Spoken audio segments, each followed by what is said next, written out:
Hi, unruly anime family.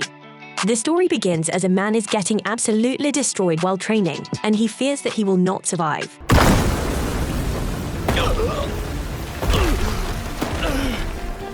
A group of onlookers are glad to see that he has improved over the past couple of years, and they determine that the upcoming E-rank test won't be a problem for him.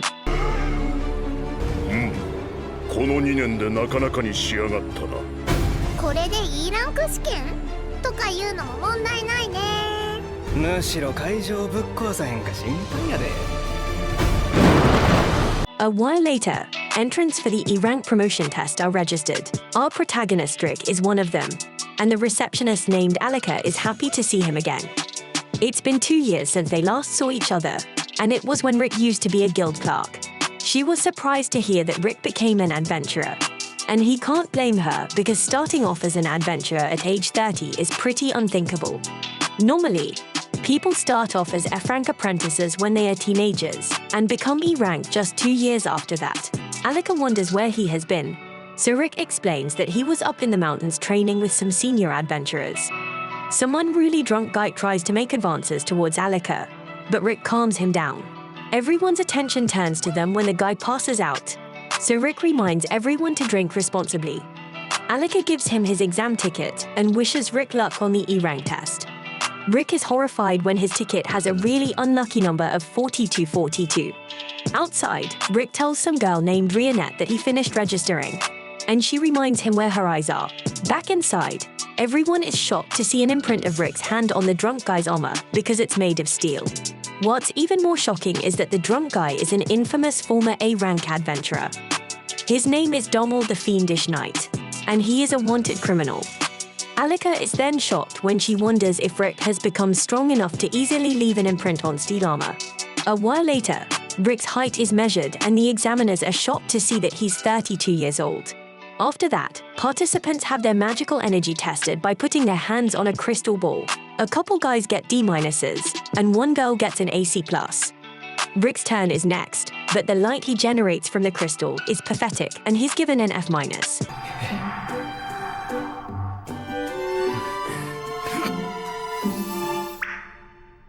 The others have never seen a score so low, and they hope they never end up like Rick. Rick leaves, but the examiner is shocked when the crystal ball breaks. The next exam has participants attack something to measure the force they can generate. The device can absorb insanely powerful attacks, so participants are told not to hold back. This device is a slime bag, and a look into the past shows someone teaching Rick about it. He was told that the human body is the foundation of a good fighter, regardless of what weapons or magic they have. Rick was instructed to destroy the golden slime bag with his bare hands because once he could do that, he would have built a body that he could trust. However, this golden slime bag is known for being as strong as a dragon's teeth.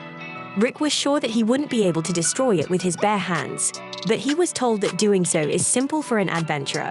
His instructor revealed that he could destroy 200 at once and demonstrated a bit of his power. ちなみに俺は200個同時に破壊できる。 Rick had to work his way up by hitting the bag with 50,000 pinches every single day. Back to the present, one guy impresses everyone when he attacks a bag using strengthening magic. Some little guy is up next, and he declares that the time to show his strength has finally come. This kid is the second son of the Duke, and rumors say that even though he's just 11 years old, he has magic equivalent to C rank. This child prodigy then shocks everyone when he prepares his attack. His setup is truly a grand display, but everyone is shocked when the attack turns out to be a tiny fireball.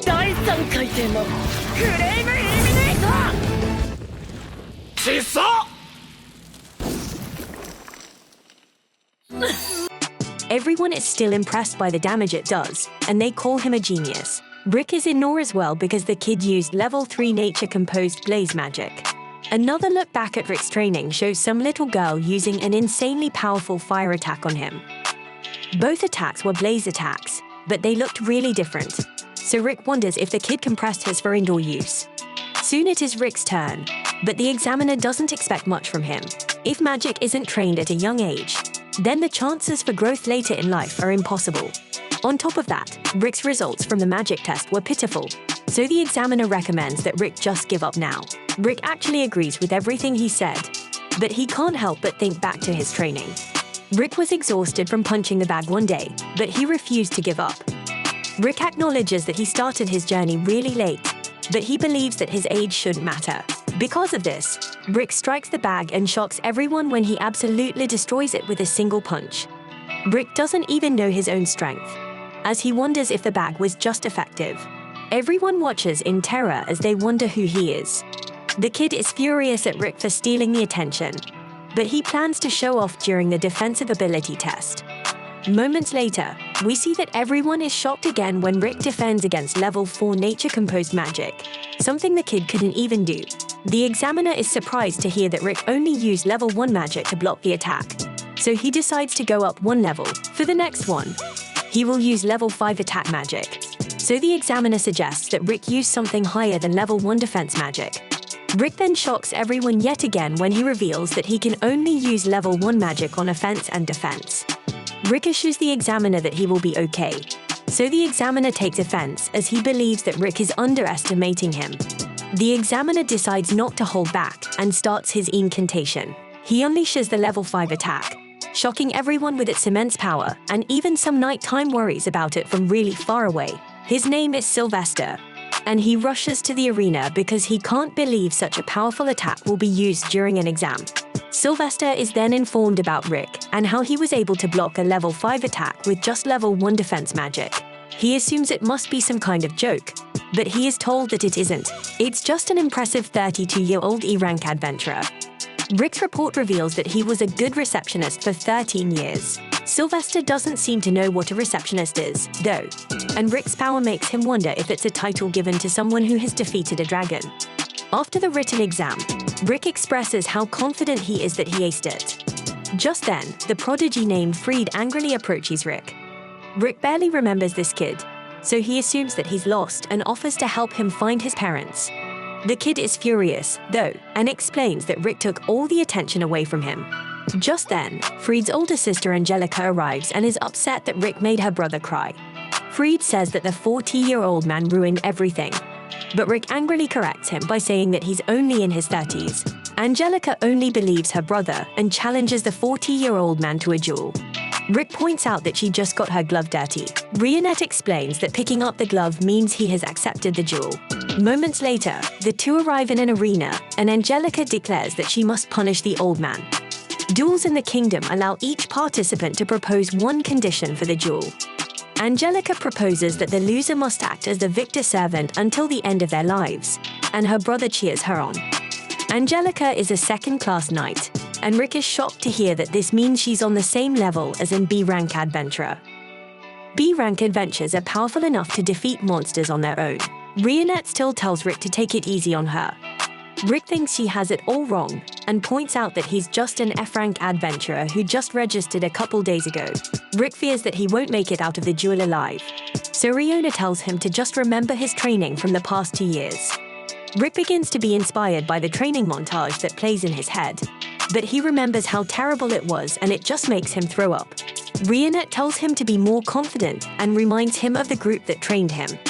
The group, called Orihalcon Fist, prides itself on being the strongest on the continent, and they consider it to be one of its members. Rick thanks Rionette for restoring his confidence, and he steps up to Angelica. Angelica knows that Rick is an F rank, so she promises to refrain from ending his life. She prepares for the fight, and Rick can tell that she's a swordsman type that strengthens her body and weapons. Angelica wonders if he will be able to keep up with her speed, and Rick is shocked when she flies right past him. She explains that she slowed down just a bit for Rick, and she wonders if he's not talking because of how shocked he is. The little nerd laughs at the 40-year-old and explains that people call his sister the Flash because of how fast she is. Angelica declares that she will actually attack him this time without holding back, and she uses her incredibly fast attack again. Rick goes quiet again, but we see that it's actually because of how slowly he sees Angelica moving. It's even slower than when Rick walks, so he wonders why anyone would call her the Flash. 遅すぎる。俺が普通に走るよりはるかに遅いぞ。でも確か Rick easily dodges her attack, but Angelica thinks he just got lucky because only a handful of first-class knights are able to properly react to her speed. She is sure that he won't be able to dodge it a second time, but Rick is once again unimpressed by how slowly she is moving. He can't believe that she's a knight and wonders if she became one through nepotism. やっぱり遅い。こんなので二等騎士なのか？貴族のコネで騎士団に入ったとか？もしか。Rick considers for a moment that he might actually be really strong, but he then laughs at the thought. Rick prepares to dodge the attack again, but Angelica trips and starts barreling towards him. Rick just barely manages to dodge her out of control attack, but Rick is oblivious. He couldn't read her movements at all and assumed that it was an incredible skill of hers. This little incident makes him remember that he's just an F rank and that there's a huge gap in skill between him and a second-class knight. Angelica knows that she actually tripped, but decides to pretend like the attack was on purpose. She declares that she will attack again, but move even faster this time. Her next attack takes a great toll on her body, though, so she can only use it 3 times. She uses the attack that's supposed to be way faster, but it's still pretty slow in Rick's eyes. The clueless Rick fears that she might use another terrifying rolling attack again if he makes the wrong move, so he dodges carefully. Angelica is shocked and wonders what she should do because she can only use the attack 2 more times. She decides to use her last 2 attacks in succession, and Rick realizes that he needs to fight back. Just then, Angelica trips again on her last attempt. Rick thinks it's another terrifying technique and fears that his attack won't land in time. Dust goes everywhere and everyone watches in shock. When the dust clears, we see that Rick's attack created a crater in the ground. Angelica is horrified as she realizes that if she hadn't tripped, Rick's terrifyingly powerful attack would have landed on her. The clueless Rick thinks that she purposely dodged it, and she wonders who this guy is. Rick explains that he's just an F-rank adventurer who used to be a guild receptionist 2 years ago. Rick isn't sure he can do much against a second-class knight, but he will do his best during their duel and use it as a learning experience. He excitedly prepares to continue their fight, but he is shocked when Angelica just surrenders. Fred is shocked as well, and Angelica says that she will let him win this time. She tries to get out of there as quickly as possible, but Rick reminds her about the duel conditions. Rick didn't actually propose anything, but he's fine with using hers. Angelica doesn't want to serve him for the rest of her life, so she asks her legs to exceed their limits just 1 more time and runs away. Rick doesn't really consider it a victory, but Rionette reminds him that it's time for the results of the preliminary test. Just then, Rick is shocked when Rionette reveals that the other members of their group will be arriving soon. The terrified Rick wonders why they are coming, so Rionette explains that they want to see how Rick is doing. Rick has a really bad feeling about it, but it's too late, as we see that the others are on their way. We then learn about a hero who attempted to defeat the ultimate monster called Kaiser. Doing so would have rewarded him with a treasure that can grant any wish. This hero failed to defeat the beast, but he had faith that an adventurer would. When they are able to do it back with Rick, all participants are told that they will be receiving the results of the test soon. Mana will be sent their exam tickets, and if they glow blue, then they pass. Participants that pass will then participate in a mock battle for the second stage of the exam. Rionette tells the worried Rick to be more confident, and her kindness makes him wish he were 10 years younger so they could date. Rionette isn't worried about the results because if he fails, then she decides that they will just triple Rick's training. Rick is sure that he won't survive more training like that, but he doesn't have to worry about that as his card glows blue. Rick is glad to have passed the exam, but his attention turns when he smells something terrible. Just then, some noble named Rasta introduces himself and he compliments Rionette's beauty. Rick tries to introduce himself to his fellow exam taker, but Rasta declares that he has no business with a middle-aged man like Rick. Rasta says that he dropped something, but this just turns out to be a pickup line when he says that he dropped his feelings of love deep inside Rionette's eyes. Rasta would like to make her his wife, but Rick intervenes and declares that Rionette is his girlfriend. Rasta mocks Rick for being an F rank at his advanced stage, but Rick points out that Rasta looks like he's at least 25. Rasta calls him an idiot as he reveals that he became an E rank at 14 years old. He is now an A rank and will be one of the examiners for the second stage of the exam. Rasta tells Rionette to ditch the loser, but everyone is shocked when she refuses Rasta's offer and says that she is dating Rick.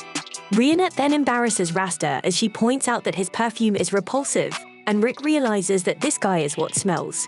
Rasta becomes enraged and tells Rick that he better hope that he is with his examiner for the test.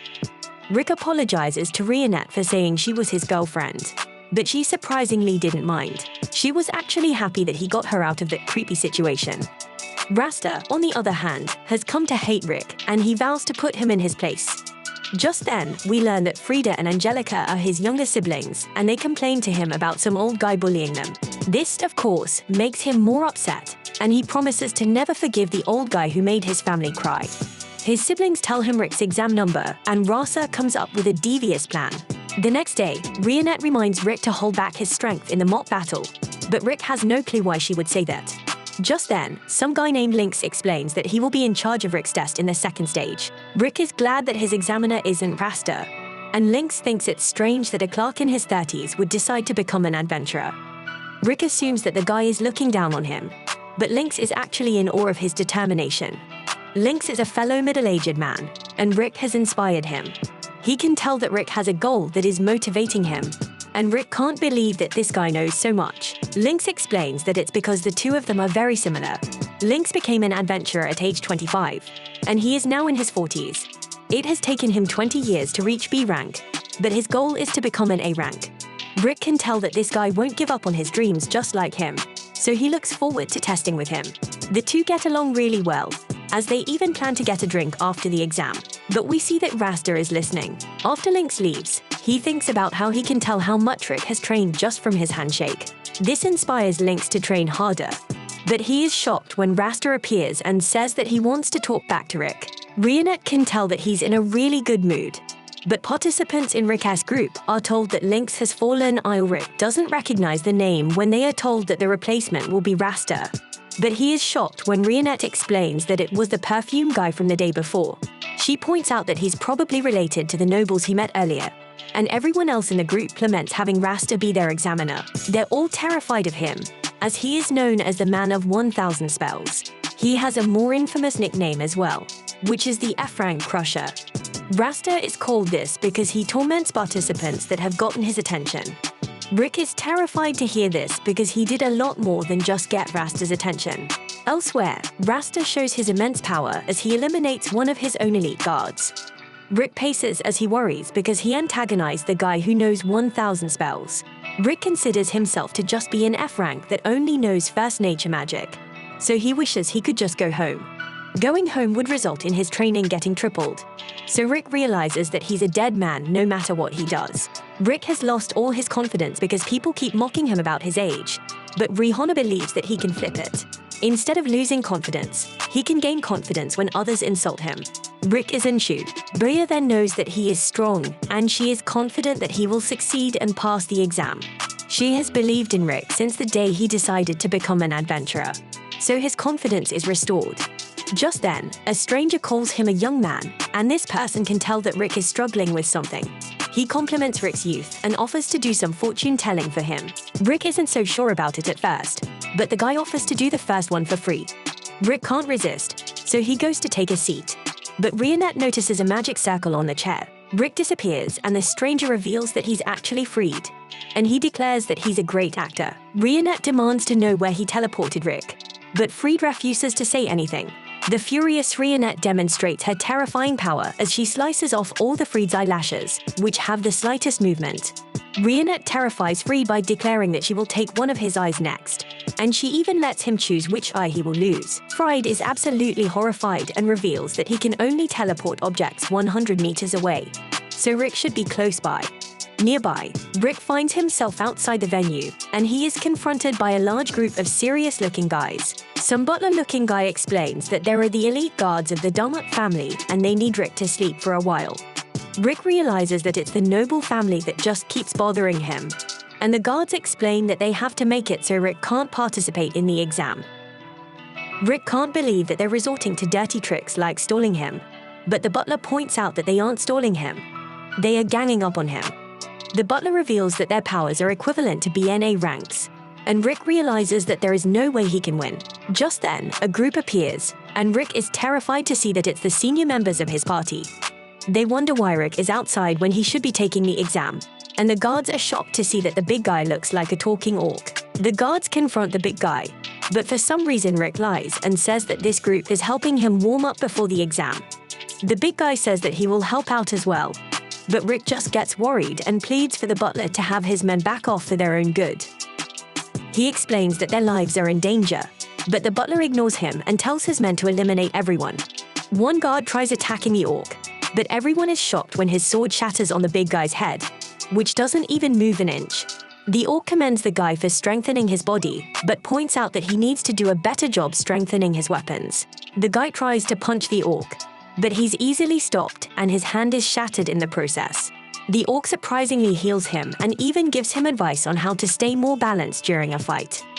The blonde guy in Rick's group can tell that Rick is in trouble like always and decides that he will have to resolve the issue peacefully. This guy's definition of peace is pretty messed up as he pulls out a giant gun and explains that it's his newest invention. This thing is a crazy weapon, as if it fires magic-infused crystals. The guards try to attack him, but they just end up getting a taste of the blonde guy's weapon. Rick tells him to stop, so the guy assumes that he wants to try the weapon out himself. But Rick is just worried that the guy might end their lives, and one of the guards comes up with a brilliant idea to take the little girl from Rick's group hostage. He threatens to take her life, but Rick gets horrified and wonders if the guard has some kind of death wish. Even the orc tells him to let her go for his own good. The little girl wonders what the guard is doing, so Rick tries to keep her calm and tells her that he just wants to play a game. She believes him and wonders what kind of game he wants to play. But the guard foolishly decides to make his intentions clear. He hits her so she becomes furious, and Rick can tell that they are done. She absolutely decimates the fool, and the rest of the guards are shocked because she unleashed a 7th nature level of magic without an incantation. The butler now knows exactly who this little girl is, and he reveals that she is the famous vampire mage. She is the strongest mage at only 10 years old, and she is known as the demon child of ruin. Alizaret is her name, and she isn't the only famous person among the group. The blonde guy is a half-elf, half-dwarf who is more than 50 years old. He is the world's best weapons craftsman, and many think he somehow has technology from 1,000 years in the future. His name is Mazet. As for the orc, he has great intelligence and superhuman strength. He is also a master of support magic, and his name is Browston. The guards are then stunned to hear that they're all S ranks and members of the S rank only party known as the Orihalcon Fist. The butler never thought he would live long enough to witness them with his own eyes. But now that he has decided to retire. He plans to live the rest of his life in peace, and the guards have never seen the old man so tranquil. Alizaret then has some fun destroying everyone with her one-word spells, and Rick decides that he doesn't want to have to train under these crazy people again. So he promises to do his best to pass the exam. Back at the venue, Rionette is still tormenting Fried. Fried wonders how long she plans to keep destroying stuff, so she explains that she will keep going until Rick returns. Fried confidently declares that Rick won't be coming back because his family's taking care of him, but he is shocked when Rick casually says hi to him. Rionette sends the little nerd into a wall, and Rick wonders what happened to the place. Rionette assures him that everything is fine and she only destroyed a small part of the building, just as the injured Lynx appears, and he explains that Rasta beat him up. Rick is horrified to hear this, because he realizes that Rasta did this so he could be in charge of his exam. Lynx told Rasta that his dream was to build a school in his hometown, but Rasta just mocked and tormented him. Lynx couldn't do anything against someone powerful like Rasta, and now he thinks that having a dream at his age is foolish. Lynx fears that Rasta will do something much worse to Rick, so he begs him to drop out of the exam. Rick refuses to and declares that he wants everyone to know that it's fine to start doing things at any age. Back with Rasta, he's busy taking out more of his own men, and one of his guards explains that there's an intruder. Rasta's glad when he realizes that Rick has decided to come. He thought that Rick would have dropped out by now, but this is okay with him, as he promises to show Rick what real fear looks like. Rasta makes a grand display of his magic, but Rick still angrily declares that he will send him flying. In the stadium stands a guy named Edo, who watches the E-rank exam and explains the 4 foundational faculties to us. They are physical strength, body control, magic reserves, and magic control. Edo has the ability to visualize the scores of other people's 4 foundational faculties, and he demonstrates it. I'm one of the participants. He checks Rasta and is amazed by his A-rank scores. His eyes feel a bit strained because it's dangerous for him to look at anyone too strongly. Edo decides to check Rick's stats, but they are so great that his eyes feel like they're about to explode, and he screams in pain.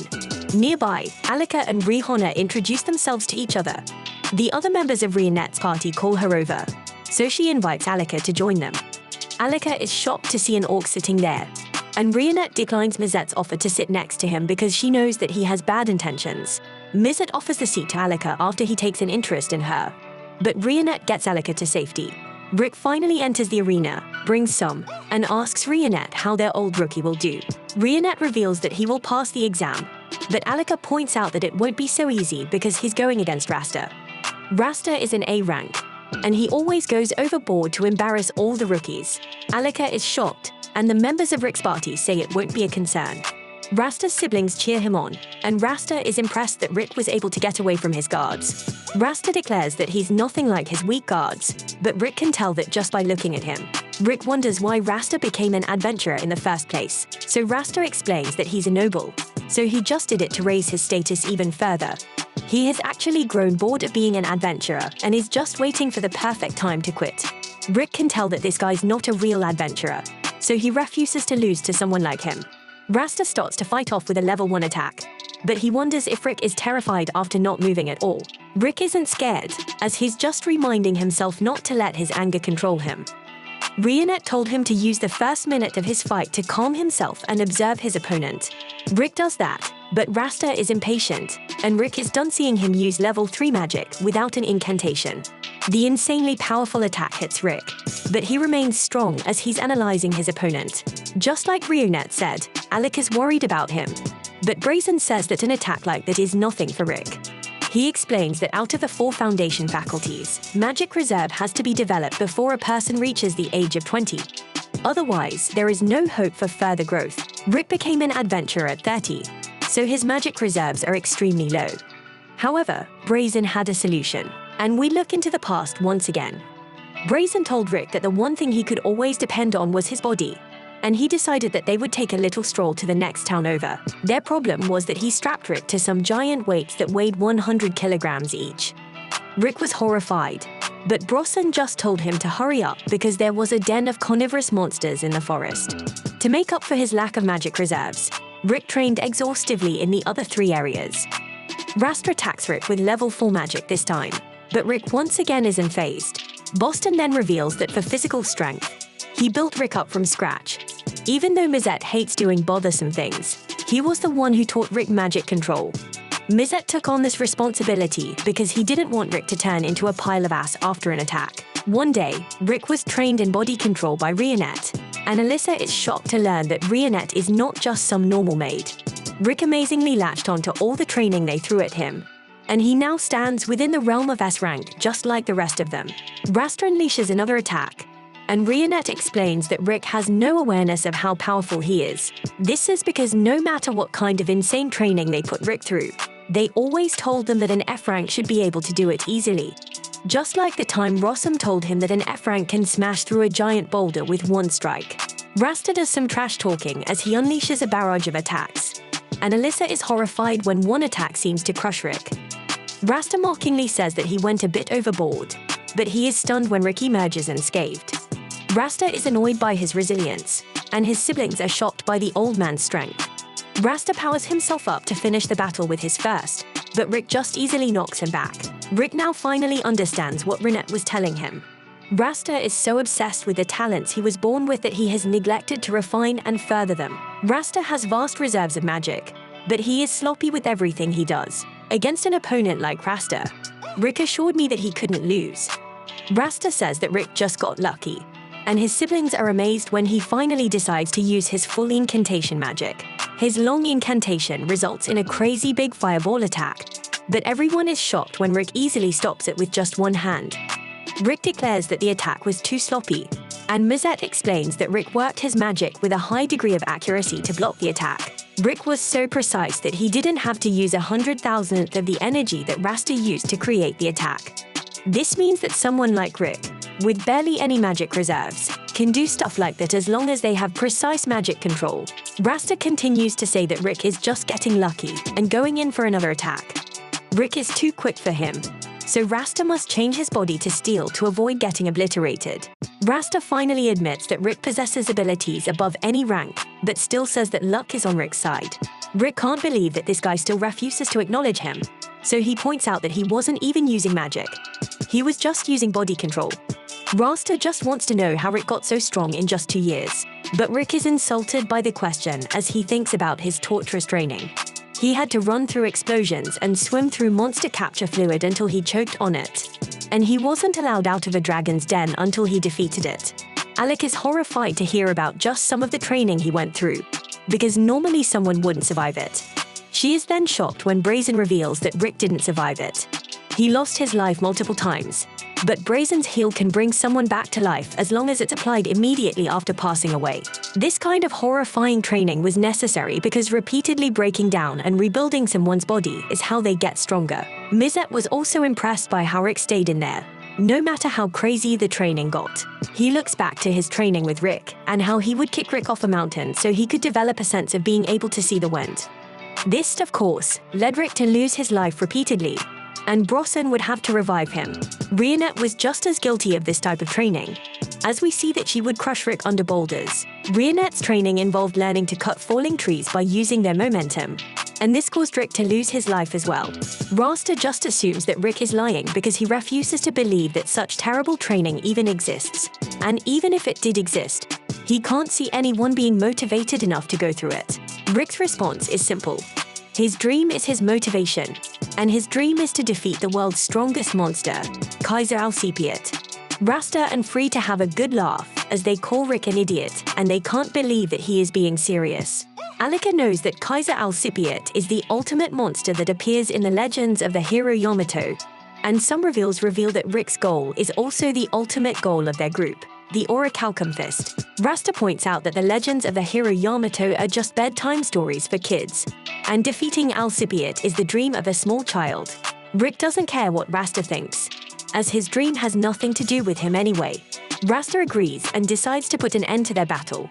He surprisingly uses level magic to restrain Rick, but he tells Rick not to get too amazed just yet. Rasta plans to show Rick what true talent looks like, and he wants to make it so Rick can never speak nonsense again. He finishes a long incantation and declares that he will show everyone the greatest magic a human can wield. Level 8. Nature-composed magic. This is the greatest magic that Rasta, the man of 1,000 spells, has in his arsenal. This is his ultimate move, and it results in Rasta controlling a giant tree golem from the inside. Rasta commands Rick to grovel before him, and he mocks Rick for planning to use some airshot attack. Rick declares that he will punch right through him, but Rasta says he's being delusional. Rick asked Rasta how many times he has practiced using the golem before, but Rasta has no clue because he mastered it after only using it a couple times. Rick then shockingly reveals that he has used his airshot attack 100 million times. Rafa's siblings think he's lying, and Alyssa wonders if 100 million times in 2 years is even physically possible. Of course, Boston reveals that it's possible, but only if space-time magic is used. Rasta has heard enough, so he announces that it's time to crush Rick's dreams, just like he did to Lynx. Rasta launches his most powerful level 8 attack, but Rick breaks free from the restraints and shockingly stops the attack with his level 1 airshot attack. Rasta mocks him as he is sure that he will crush Rick, but he is stunned when his golem begins to break apart. Rick's airshot then destroys Rasta's golem. Rasta refuses to believe that this could happen to a noble like him, but his golem is destroyed, and he is sent flying into the stands. Rick now taunts the so-called noble elite, and he points out that his dream is still completely unharmed.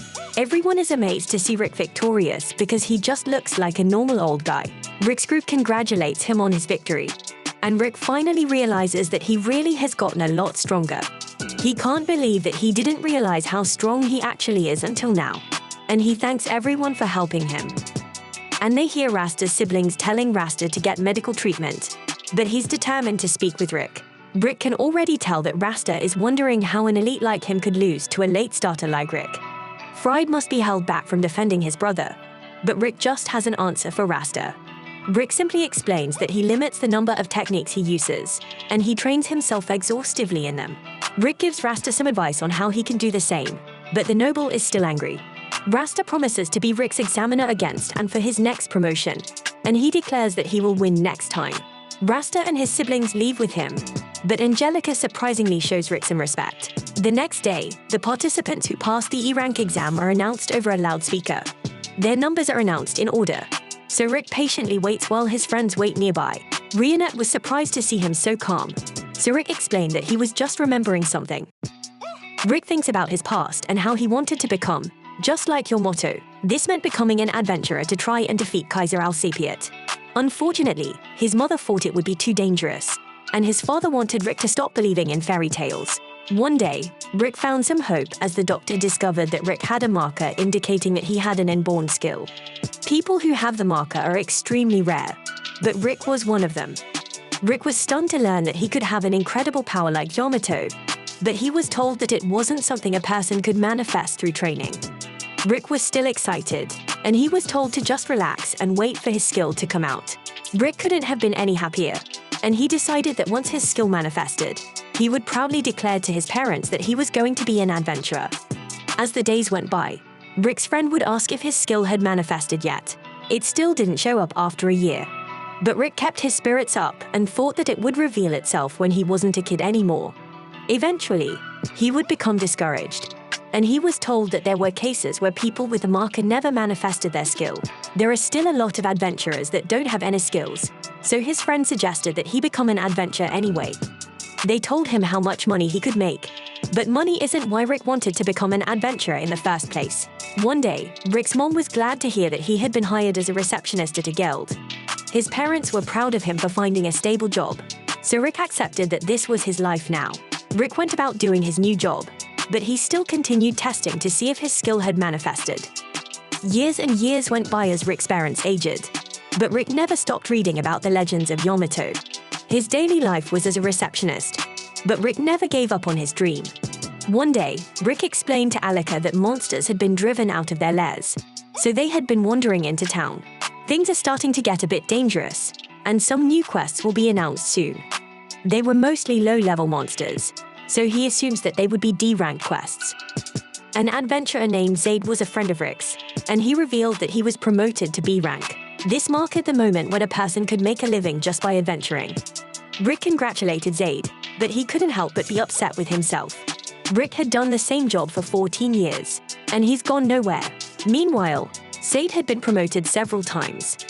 Rick didn't have much to complain about because his life was pretty stable, but he couldn't help but think about how far he would have gone if he had decided to become an adventurer. Chest and Rick heard screaming as a giant troll appeared in town.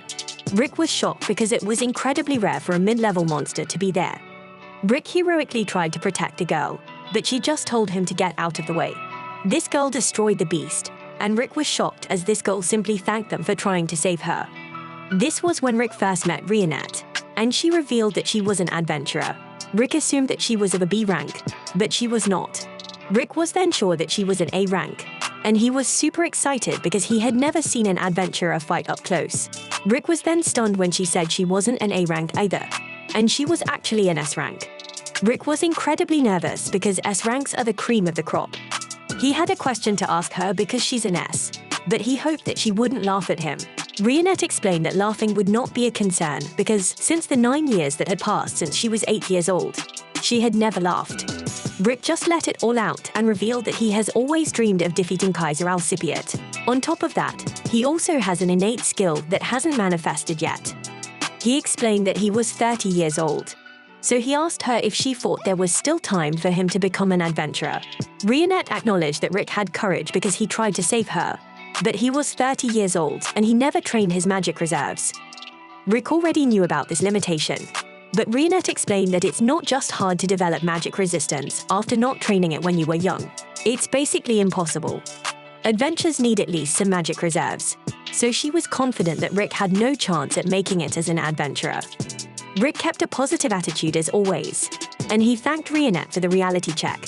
He could finally stop clinging to the dream he should have given up years ago. Rionette apologized, but Rick said he needed to hear that. He talked non-stop, hoping to mask his disappointment, and jokingly asked her to have a meal with him. Rick was shocked, though, when she accepted his offer, and she made plans for them the next day.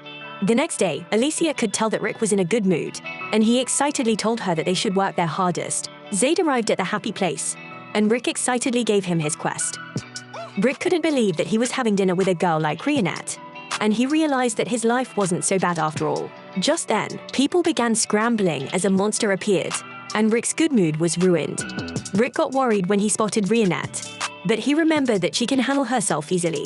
Rick was then startled when several more monsters appeared, but Rionette told them that she would handle them. Rick knew that he would only get in the way, so he stood aside while Rionette started destroying the beasts. She tore them to pieces, and Rick was amazed to see what an S rank could do. Rionette finished up the last monster, but she became concerned when she sensed something. Rionette had a flashback to a horrible memory, and she collapsed because of the terrifying magical energy. Another beast arrived to attack them, but Zaid appeared out of nowhere to rescue them. Some other adventurers showed up, and Zaid explained that the guild put together an emergency quest. The adventurers then worked together by using their amazing abilities, and they started annihilating the monsters. Rick thought he had already given up on becoming an adventurer, but watching this group fight made him realize that he was still jealous of them. Rionette warned them that it's too dangerous there, but Rick said they would be fine because Zaid is of AB rank. Rionette was still terrified and revealed that her AB rank wouldn't be enough to fight the threat that was nearby. Rick was shocked, and Rionette revealed that the threat was a dragon. Rionette said that every time she feels a dragon's magic, she loses control of the magic within her body. Rick was sure that a dragon would never appear there, but he was quickly proven wrong. A gigantic dragon appeared before them, and even Zaid couldn't believe that one would appear in a human town. Everyone was taught at the Adventurers Guild that anyone lower than AB rank should never try to fight a dragon. One guy from the group panicked and tried to attack it, but it quickly became very clear that there's no way they can fight the dragon when it pushed them back with just the force of its wing. The group decided to run for their lives, but they were stopped by the dragon's barrier. They aren't able to destroy the barrier, so they realized that their dragon is not planning to let them get away. Zaid gave up as he believed their lives were over, but Rick shockingly stepped forward. Zaid reminded him that he was just a receptionist and there was nothing he could do. It turned out that Rick also thought they wouldn't survive, but if he at least stood up to the dragon, then he might at least be able to spend the last moments of his life as an adventurer. However, after coming face to face with the dragon, Rick realized that they wouldn't even be able to put up a fight. Rick was terrified, but he could still feel a fire burning inside of him. He thought he had given up on becoming an adventurer, but this feeling inside of him made him realize that this was actually the way he wanted to live. Rick then bravely launched the rock at the monster, but it didn't do anything. Zaid was inspired by what Rick had done, so he told the other adventurers that they couldn't let a receptionist show them up. The newly inspired adventurers then fiercely attacked the dragon. The powerful beast used its fire breath on them, but they temporarily turned everyone to iron to protect them. The blast was too powerful, so everyone was injured, and they determined that this was really the end for them. Rionette hated herself for not being able to fight the dragon, but it was too late anyway, as the dragon prepared to end them all. Everyone had given up, but they were stunned when Rick emerged from the rubble. Rick became very serious, and he vowed that he would make his dream come true no matter what. Rionette was horrified when she could only watch as the dragon crushed him. Just then, a voice declared that Rick had acquired a skill, and everyone was stunned when Rick lifted the dragon's foot. No one could believe their eyes, and they couldn't even recognize Rick. He didn't look like himself at all, and there was so much magic overflowing from him that it was actually visible. Rick realized that his inborn skill must have just manifested, and he wondered what took it so long. Rick gained a ton of confidence, so he told the giant lizard to give him everything it had so he could test out his new skill. The dragon launched attack after attack, but Rick blocked them all. Eventually, Rick fought back, and his attack was so incredibly powerful that it blew a hole right through the dragon's barrier. Everyone, including Rick, was stunned by what just happened, and Rick humbly said that it wasn't so bad just before he collapsed. A while later, Rick woke up in immense pain, and Rionette informed him that every magic circled in his body was destroyed. Rick had been asleep for an entire week, and he was shocked to hear that Rionette had sat by his side the entire time. Rick couldn't understand why, so she revealed that she was waiting so she could invite him to join the party. She belonged to the Orihalcon Fist. Rick didn't believe her, but she explained that they share a common goal, which is to defeat Kaiser Alcipia. Rick was even more shocked by this part because it confirmed that Kaiser Alcipia actually exists. Rick fought with courage alone, so Rionette was confident that he would be able to grow stronger and fight alongside her group. Rionette guaranteed that he would become an adventurer, and this was the first time anyone ever said anything like that to him. Rick broke down from the sense of relief, and he wondered if it was really okay for him to try and become an adventurer. Rionette assured him that it was okay, and Rick couldn't hold back the tears. Back to the present, Rick's numbers are announced, and Rihanna congratulates him on officially becoming a fully qualified adventurer.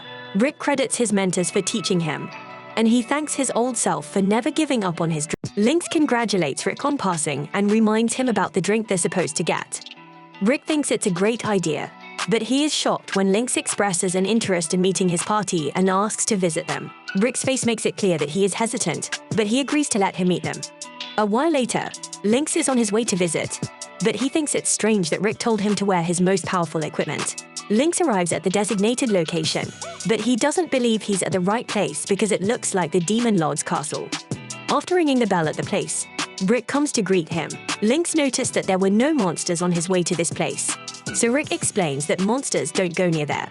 This makes Lynx wonder why he needed to bring armor if not for monsters, so Rick explains that the armor will keep him out of a casket. Lynx is then introduced to the girls of the group.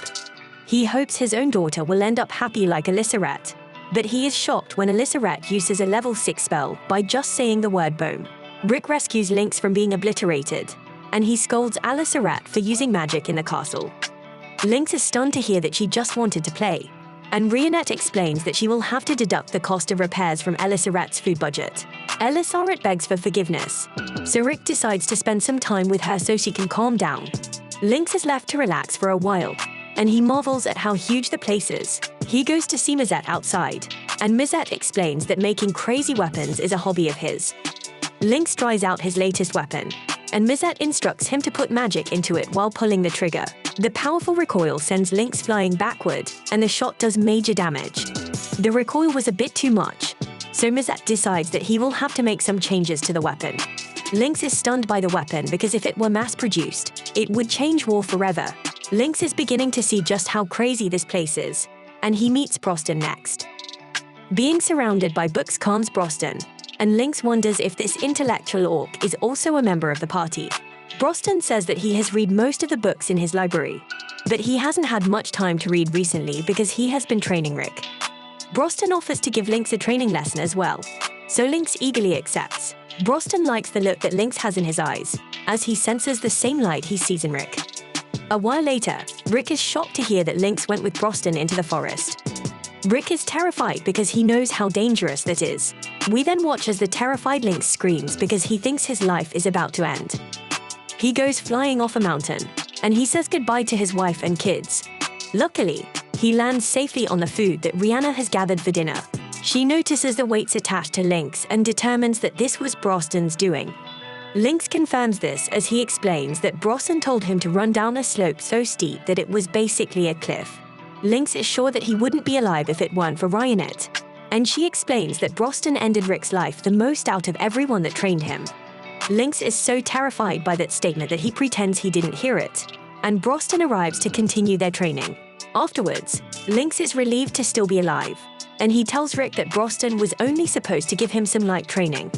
Rick warns Lynx that he can't believe any of them when they talk about easy training, but Broston arrives to point out that he can just bring people back to life if the training eliminates them. Rick reminds him how fragile lives are, but Alika Red is tired of all the talking and just wants to play again. As the guys wait for dinner, Lynx wonders how close Rick has gotten to Rionette. Rick explains that the relationship isn't like that, especially because he's too old. Lynx shocks, and though when he explains that he and his wife are 20 years apart in age, he gives Rick some words of encouragement as he explains that all that matters is how they feel about each other. That night, everyone enjoyed the feast Rionette made, and they all complimented her. Rionette goes to get some wine, so Lynx tells Rick that this is the perfect time to go and help her so they can get closer. Rick rushes off to help Rionette, and Lynx asks to learn more about Rick's inborn skill.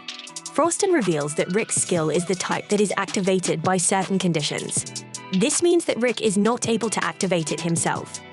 However, thanks to the training, Rick now stands within the realm of S rank even without his skills or weapons. Rick's skill is called Reckless Soul, and if it were to activate, he would surpass everyone, even the other members of Orihalcon Fist. Broston has a question for Lynx as well because he works at Central. He would like to know about the magic stones known as the 6 jewels. They are the ones in the legends of Yamato, and Rick explains that their goal is to defeat Kaiser Alcipiat. The 6 jewels are magic stones that open the door to the place where Kaiser Alcipiat sleeps. The 6 jewels are activated every 200 years, and they should be emitting immense amounts of magic right at this moment as they have reached that part of the cycle. Lynx always questioned if the stories were real, but hearing them talk like this makes him confident.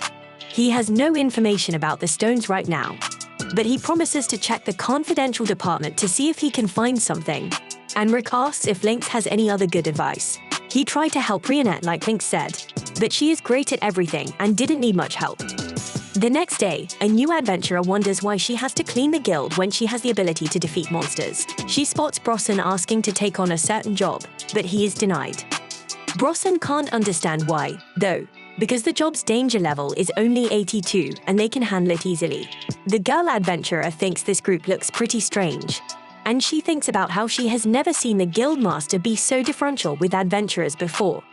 Rick uses his receptionist skills to see that they can take on this job as long as they have 2A ranks and a 4-person party. Brossan asks if they can have some help finding a 4th person, so the guild master agrees. He reminds the girl named Ray that she wanted to go on a quest with a higher danger level, but she is a bit hesitant to join this strange party. The guild master assures her that they are great adventurers, but all she sees is a talking orc, a little girl, and some old guy. Ray really wants to do a quest, so she gladly decides to lend them her strength. On the quest, the group makes it clear that they are searching for a magic stone. Lynx told them that it should be in this area, and Ray wonders if it's worth a lot of money.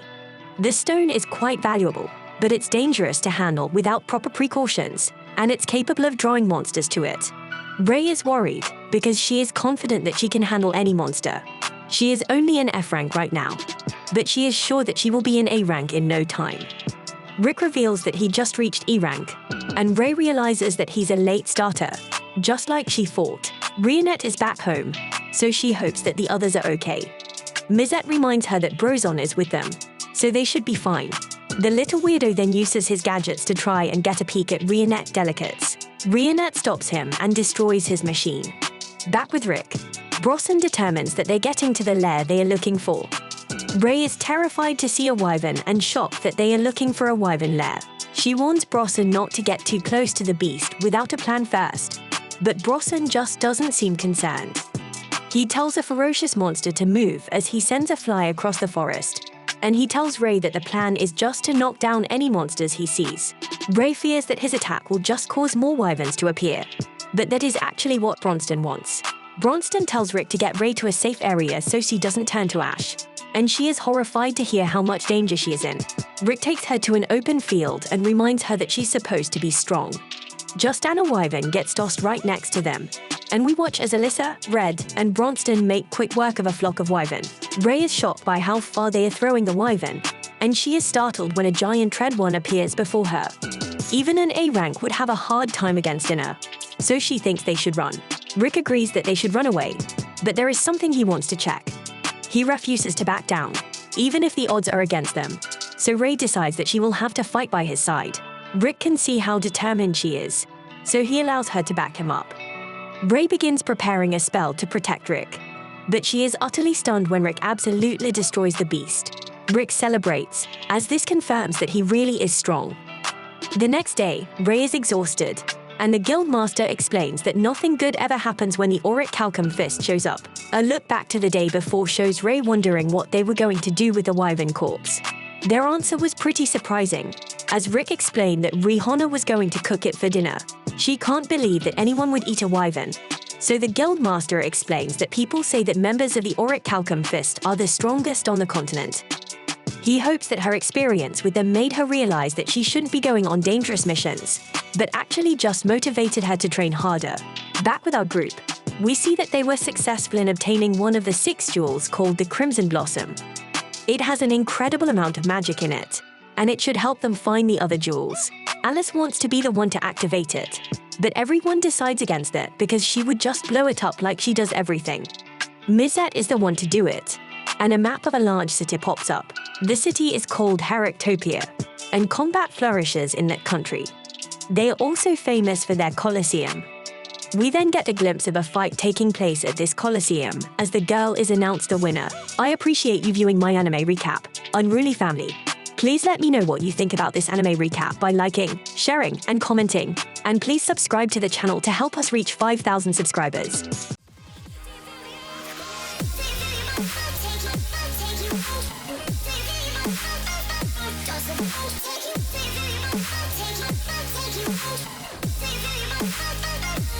Take you